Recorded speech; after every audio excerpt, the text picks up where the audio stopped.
Hi எல்லாத்துக்கும் வணக்கம். Welcome to our channel simply south foods. இன்னைக்கு நம்ம என்ன பார்க்க போறோம்னா ஒரு சூப்பரான ஹெல்த்தியான ஒரு பிஸ்கெட் ரெசிபி பார்க்க போறோம். நம்ம மைதா வச்சு நிறைய பிஸ்கெட் வெரைட்டிஸ் வந்து பார்த்துருப்போம். இது வந்து பாசி பயிறு வச்சு நம்ம ஹெல்த்தியான சூப்பரான பிஸ்கெட் செய்ய போறோம். குழந்தைங்களுக்கெல்லாம் இது மாதிரி செஞ்சு கொடுத்தா ரொம்பவே நல்லது. வாங்க அதை எப்படி செய்யறதுன்னு பார்க்கலாம். ஒரு மிக்சிங் பவுல் ஒன்று எடுத்துக்கலாம். இதில் வந்து 100 கிராம் பட்டர் அளவுக்கு எடுத்து வச்சிருக்கேன். பட்டர் வந்து நல்லா ரூம் டெம்பரேச்சரில் இருக்கணும்.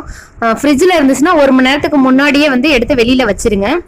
இப்போ இந்த 100 கிராம் பட்டரில் வந்து 50 கிராம் மட்டும் நம்ம சேர்த்துக்கலாம். பாதி பட்டர் மட்டும் நான் எடுத்திருக்கேன். வெண்ணெய்க்கு பதிலாக நெய், டால்டா, எண்ணெய் எது வேணால் யூஸ் பண்ணிக்கலாம். சேம் அளவு தான், 50 கிராம் அளவு எடுத்துக்கணும். இதை வந்து ஒரு ஸ்பூன் வச்சு நல்லா மிக்ஸ் பண்ணிக்கலாம். விஸ்க் இருந்துச்சுன்னா கொஞ்சம் ஈஸியாக இருக்கும் மிக்ஸ் பண்ணுறதுக்கு. இது வந்து கலர் வந்து கொஞ்சம் லைட்டாக ஒயிட் கலரில் மாறும், அந்த அளவு வரைக்கும் நல்லா மிக்ஸ் பண்ணிக்கலாம். இப்போ 1 நிமிஷம் அளவுக்கு நல்லா மிக்ஸ் பண்ணியாச்சு. கலர் வந்து கொஞ்சம் லைட்டாக சேஞ்ச் ஆயிடுச்சு. இதில் வந்து 3/4 கப் அளவுக்கு சுகர் பவுடர் எடுத்திருக்கேன். 1/2 கப் சுகர் எடுத்தீங்கன்னா பவுடர் பண்ணால் 3/4 கப் வரும். இதை வந்து கொஞ்சம் கொஞ்சமாக 2 பேட்சாக ஆட் பண்ணி நம்ம நல்லா மிக்ஸ் பண்ணிக்கலாம்.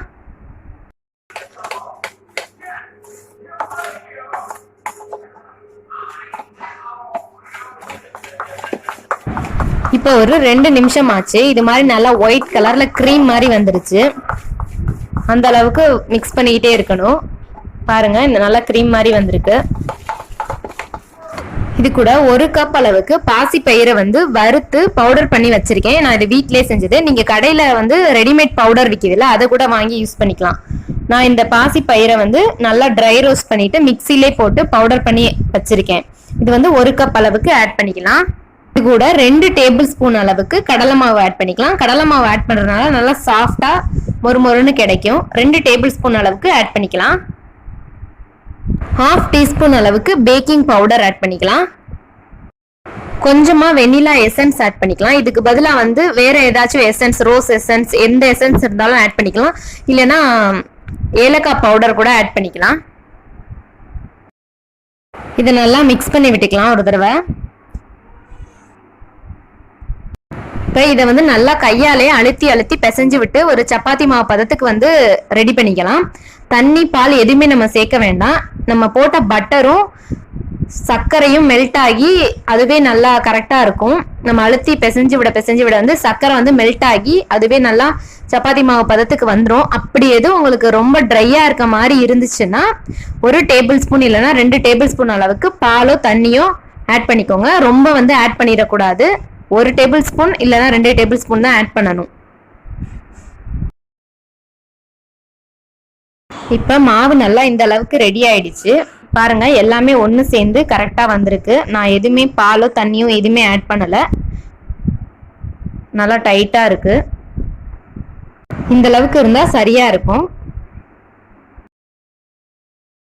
கையில் கொஞ்சமாக மாவு எடுத்துட்டு ரவுண்டாக்கி அதை வந்து லைட்டாக ப்ரெஸ் பண்ணி அப்படியும் வச்சு செய்யலாம். இல்லைன்னா ஒரே அளவா வேணும் அப்படின்னா நம்ம இது மாதிரி ஒரு ஸ்பூன்ல வச்சு நல்லா ப்ரெஸ் பண்ணி விட்டுட்டு அப்படியே வெளியில எடுத்தோம்னா ஒரே ஷேப்ல எல்லா பிஸ்கெட்டும் கிடைக்கும்.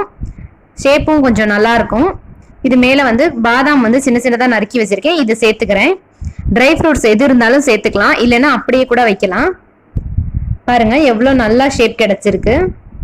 சூப்பரா இருக்குல்ல. எல்லாத்தையுமே இதே மாதிரி செஞ்சு வச்சுக்கலாம்.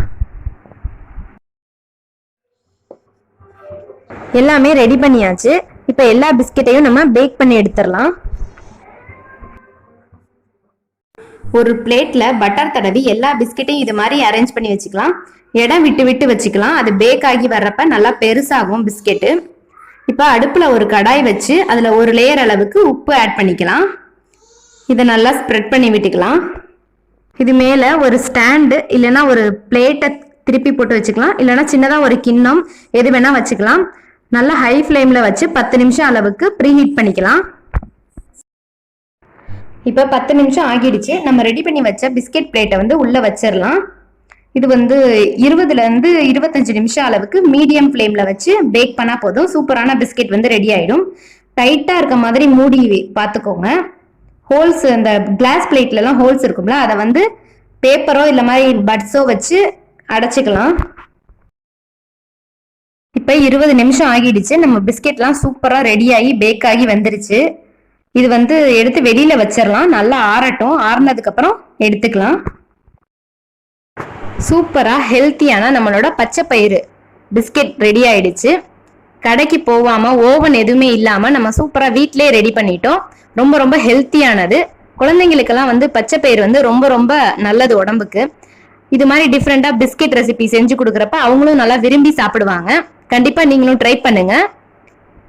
கடையில பிஸ்கெட் வாங்குறத விட நம்ம வீட்லயே செஞ்சோம்னா நமக்கும் கொஞ்சம் ஹாப்பியா இருக்கும். மறக்காம நம்ம சேனலை சப்ஸ்கிரைப் பண்ணிக்கோங்க. கூடவே பக்கத்துல இருக்க பெல் ஐக்கானையும் பிரஸ் பண்ணிட்டு ஆல் என்ற ஆப்ஷனையும் கிளிக் பண்ணிக்கோங்க. அப்பதான் நம்ம போடுற வீடியோஸ் டெய்லி உங்களுக்கு நோட்டிபிகேஷன்ஸா வரும்.